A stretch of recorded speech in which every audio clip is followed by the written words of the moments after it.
el papel de Franco así de forma muy breve a nivel mundial. ¿Qué relación tiene con Hitler, con Mussolini, si tiene alguna? Mira, Franco es un estratega político brillante.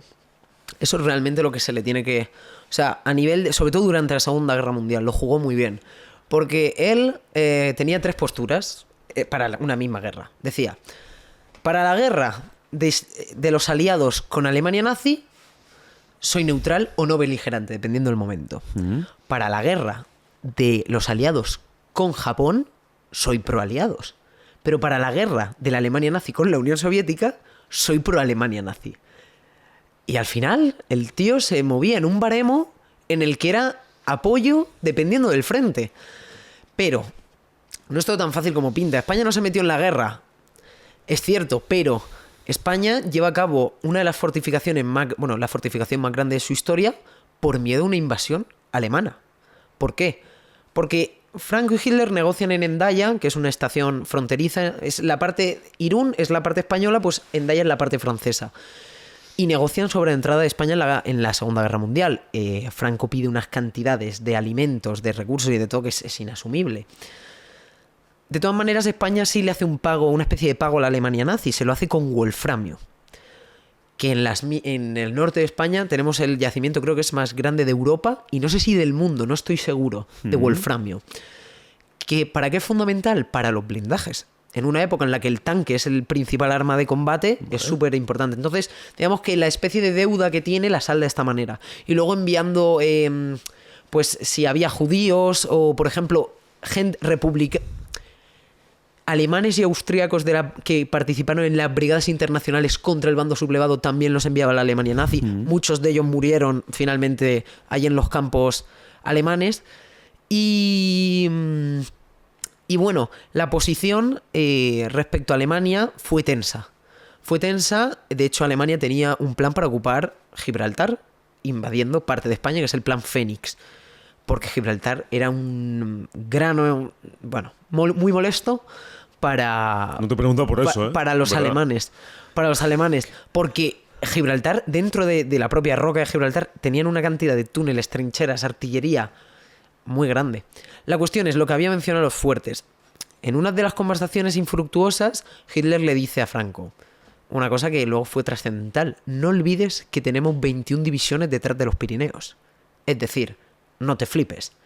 Has ganado la guerra, muy bien, pero tenemos territorio desde la costa atlántica hasta el río Volga. O sea, calma, que aquí los reyes de Europa somos nosotros. Franco, ¿qué hace? Dice, vale, eso lo temo. O sea, le amenaza. Pero luego los aliados desembarcan en el 44. Habían desembarcado en el 43 en Italia. Ya estaban los americanos en el continente un año antes que Normandía. Y luego en Normandía su presencia es mucho más fuerte. Franco decide construir la línea Pirineos, que es una serie de 10.000 fortificaciones que hay en los Pirineos. No está enfocado como una línea estática, sino como defensa en profundidad. Es decir, son núcleos de resistencia en los que hay cuarteles, hay búnkers y bueno, todos los núcleos en lo teórico estaban dotados de ametralladoras antiaéreas, cañones pesados, cañones antitanque, estaban bien dotados. ¿Cuál fue la realidad? Se construyeron de las 10.000, 6.000 fortificaciones, se pueden visitar muchas de ellas. Y el tema estuvo en que realmente allí no invadió nadie nada.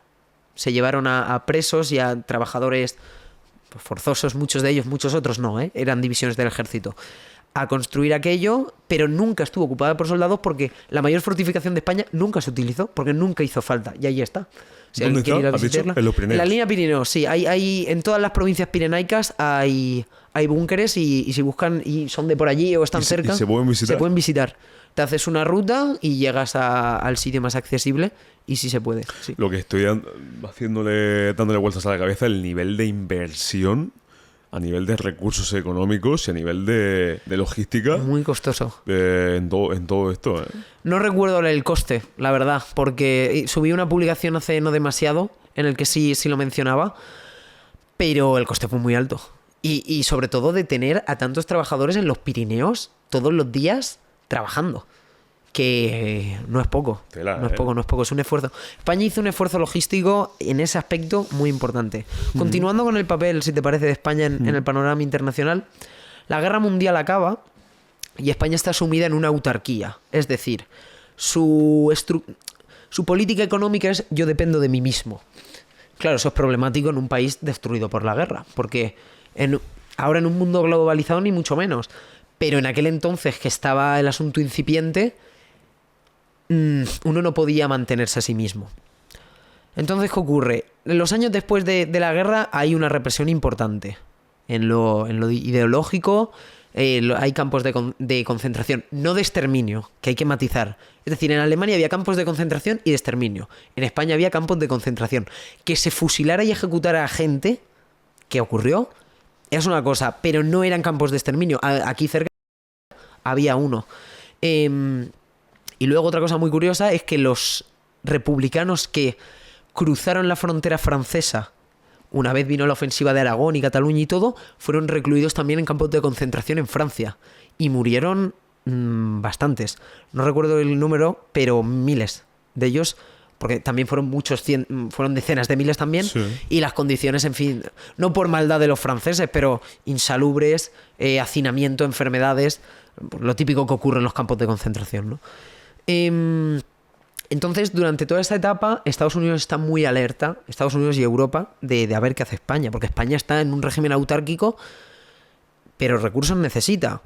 ¿Qué ocurre? Que da un viraje y se acerca a Estados Unidos. La política da un viraje a Estados Unidos, en un primer momento por alianzas y sobre todo en que se apoyan. ¿Cuál es el enemigo una vez acaba la Segunda Guerra Mundial de los Estados Unidos? La Unión Soviética. Si por algo destaca el régimen franquista, es que otra cosa no, pero anti-URSS desde el primer día. Desde el día en que enviaron tropas a combatir a Leningrado.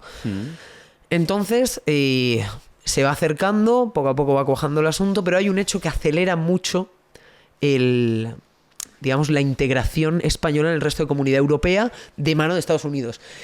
Y es que solo ha habido 2 países a los que les han caído bombas atómicas. Solo 2. Japón y España. Porque en el año 1961,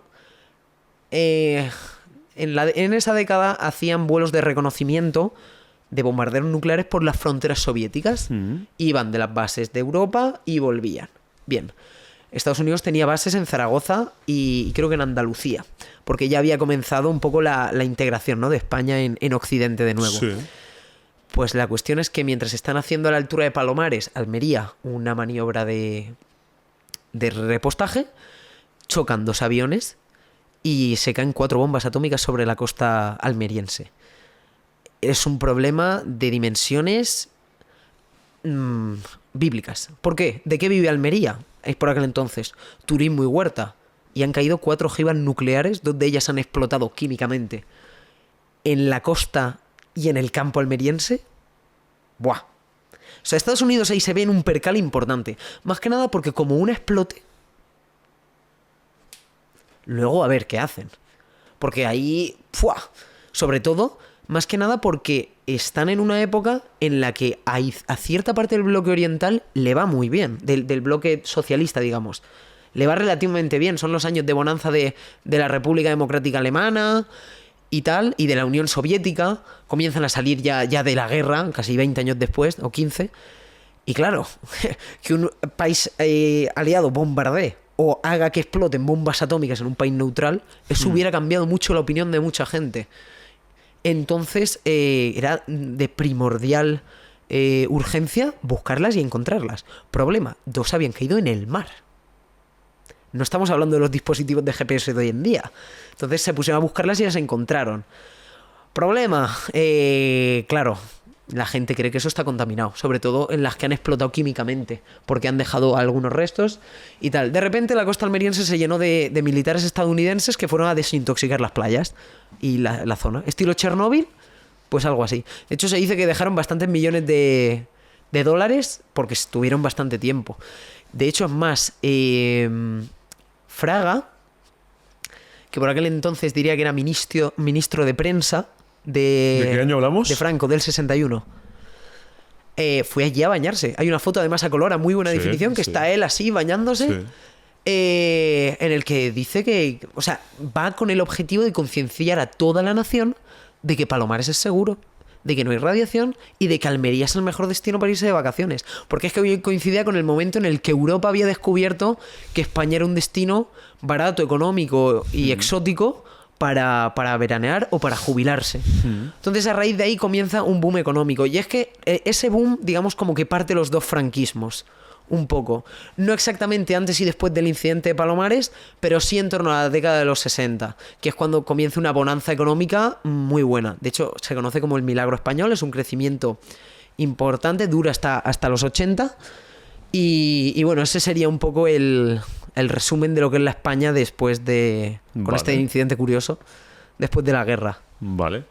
Y me llama mucho la atención, si lo sabes, a nivel ejército, a nivel Fuerzas Armadas, la unión de las Fuerzas Armadas como tal, de oye, todos vamos a una, Armada Española, Ejército de Tierra y del Aire, independientemente del seco ideológico, ¿a partir de cuándo se empieza a dar? No sé si me explico. Sí, te entiendo. A ver, de manera fehaciente, no lo sé. Entiendo que con la evolución, ¿no? Me imagino que con el paso del tiempo. Es decir, en el que... Sobre todo en el momento en el que la economía le va bien. ¿Por qué? Porque gran parte de las nuevas tropas del ejército han combatido en la guerra civil. En su momento eran civiles. Y es ahí cuando dices, bueno, mira, si puedo comer, han pasado 20 años. Es que hay que entender también a la gente que tiene que rehacer su vida. Y entiendo que a nivel doctrinal del ejército era así. También es cierto que favoreció mucho que ganaron la guerra. Quiero decir, es que... los que se quedan en el ejército, los mandos, la formación y todo, eran un ejército victorioso en una guerra moderna. Entonces yo entiendo que la unión ya a nivel más general, o digamos al desquite ideológico, el desquite ideológico quizás viene ya en la etapa tardía de Franco, ¿no? Pero no creo que hubiera problemas, o al menos problemas públicos. Evidentemente habría gente que hasta el día de la muerte de Franco y después, combatientes, serían republicanos de sangre. Pero bueno, sí, al final también es cierto que... Tienen que cumplir su deber. Es que ahora no es lo mismo como que tú estudies y puedes entrar al ejército. Es que quizás antes la profesión de alguien era ser militar. Y una vez acaba el conflicto, por ejemplo, sin ir más lejos, has combatido en la República, tienes un familiar en un campo de concentración o bajo vigilancia, no sé qué, te vas a combatir a la División Azul, vuelves, te integras en el ejército... Has salvado un poco, ¿no? Eso que comentábamos antes, el estatus, o has limpiado la cara, habilitas una mejor vida para tu familia. Entonces yo creo que dentro de las Fuerzas Armadas sí existía esa más o menos homogeneidad. Yo creo que sí. Vale. Y en cuanto a Franco, ¿algún movimiento militar, aparte de la Guerra Civil y la Guerra Mundial, curioso, aparte de todo eso? A partir de la Guerra Civil, lo que ocurre es que en España hay una pérdida de territorios que sucede en los 50, creo que es en el 56. Se abandona el protectorado en Marruecos, se quedan en Ceuta y Melilla y ya está. Y debido a que, bueno, la descolonización, la ONU, ya no se ve tan bien eso de tener colonias. Es cierto, la guerra del Rif, fíjate lo lejos que nos ha quedado, pero lo abandonan. Luego Guinea Ecuatorial, yo diría que lo abandonan en el 68, diría, no estoy seguro. Pero también es un movimiento que, oye, es un paso atrás. De hecho, hasta no hace tanto... había guineanos que venían aquí a España porque es que tenían DNI español. La Guinea Ecuatorial es uno de los países de África, de hecho, que mejor índice de desarrollo humano tiene. Y fue un ejemplo de colonia exitosa, entre comillas. Sí. No problemática, también es cierto, era muy pequeña. Que quien lo vea es un cuadradito. Es un cuadradito en un golfo africano. No recuerdo cuál es el nombre. Y bueno, ya lo último fue la marcha del Sáhara Occidental, que aquello fue que Franco se estaba muriendo. El tema no lo acabo de controlar del todo, pero bueno, tengo entendido que Franco estaba ya muy, muy malo. Marruecos, que fíjate, desde el 56 se había independizado y en los 70 ya iba haciendo reivindicaciones importantes sobre aquella zona. Y bueno, poco a poco hubo una pequeña guerra, me parece. Y bueno, y luego estuvo la guerra de Ifni, que era un exclave español del Sáhara en territorio marroquí. Un exclave es un trozo de un país metido en otro, ¿vale? Era un exclave costero. Pero bueno, se saldó con victoria española. Desde luego, en los últimos combates que ha habido ahí en Marruecos, se ganó la guerra de 1860, la del Rif se ganó y la de Ifni también. Lo que ocurre, España, cuando se da un está muy debilitada políticamente porque hay mucha expectación a ver cuál va a ser ahora el cambio de régimen cuando Franco enferma. Y bueno, digamos que hay tropas allí en la frontera del Sáhara Occidental, pero viene una gran marcha de soldados y civiles marroquíes que es la Marcha Verde. Hay alambradas, hay soldados del ejército, pero dicen que, o sea, no disparan. No disparan y tampoco, quiero decir, no tienen orden de disparar. Vale. Ni de allí hacer una masacre, realmente. Por un territorio que finalmente, al final, España abandonó sin mucho interés. Me gustaría profundizar en el tema, porque la verdad que lo que sé es esto, pinceladas. Pero yo diría que a partir de la guerra civil, en lo militar se produce un... Sí, como... Un stop. Un stop. Vale. Y un declive territorial. Sí, ya España, Vale. ahora el Reino de España es lo que se Sí, lo pierde que- todo con Franco. Son los territorios que hay a día de hoy. Vale. Luego también todo esto condicionado por una política de posguerra mundial que enfocaba mucho más a la coalición. Es decir, no voy por mi cuenta y consigo más territorio, no, sino a la coalición. Se crea la Unión Europea. Entonces, bueno, la Unión Europea se crea después. Antes se crea se llama la CEE, no recuerdo las siglas, pero bueno, es el primigenio a la UE y ya se tiene un prisma mucho más económico del desarrollo y mucho más de confiar en las empresas, en la sociedad civil y al menos en Occidente. Digamos que la parte oriental de Europa es otro estilo. Vale. Pero lo que concierne a España es así. Vale. Golpe de Estado. Antes de que se me olvide. ¿Por qué se produce? Mira, Si lo sabes, solo tiene... pinceladas. Vale, lo mismo vale, que el vale. Sáhara, ¿vale? Pero bueno.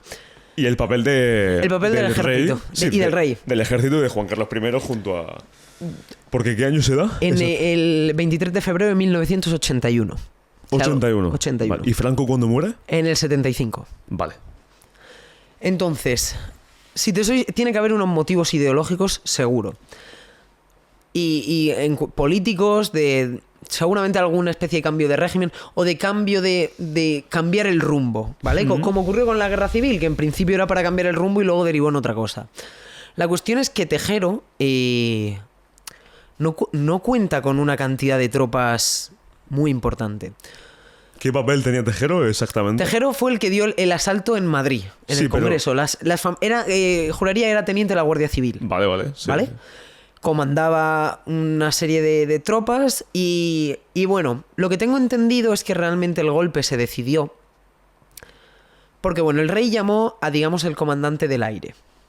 Esto es muy superficial, pero bueno, y así que la gente, oye, indague, que le Sí, sí, suene que indague, y que vaya hilando, que al final así es como aprendí yo y poco a poco. Y la rama terrestre está un poco por la labor, algunos, en Valencia y en Madrid. Y en Valencia van a enviar, cogen y no sé cómo está el asunto, eso me lo ha contado mi padre siempre, que ellos son de allí y se acuerdan de vivirlo. Algo así como, oye, el de los tanques en Valencia, que desfilaron tanques por Valencia, salieron a la calle y todo, fue y le dijo al de la base aérea, oye, te voy a enviar aquí unos tanques para protegerte, tal, no sé qué. Y cogió el de la base aérea y le dijo, como veo un tanque a 50 kilómetros, lo vuelo por los aires. Entonces, el ejército no estaba por la labor a un nivel mayoritario ni de broma. El rey tuvo un papel hablando con distintos generales, distintas divisiones. Y bueno, el golpe fue un golpe sin mucho... Yo diría que no hubo ninguna víctima mortal. No me suena toda la escena de que se caen, coño, y los dos tiros ahí al aire, toda la escena del Congreso, pero que yo recuerde, ¿eh? De todas maneras, sería interesante profundizar más, pero en principio Sí, que no hubo así un mucho- apoyo. No hubo apoyo. España salía de una dictadura y... ¿Qué quieres que te diga? Creo que no había ánimos de otra guerra. Era lo que recordaba. O sea, la gente tenía miedo de eso. Y sobre todo, además, se están poniendo calientes las cosas en los Balcanes y también estaban con el run run ahí. Y no querían ni una ni otra. Entonces, esa fue un poco la situación.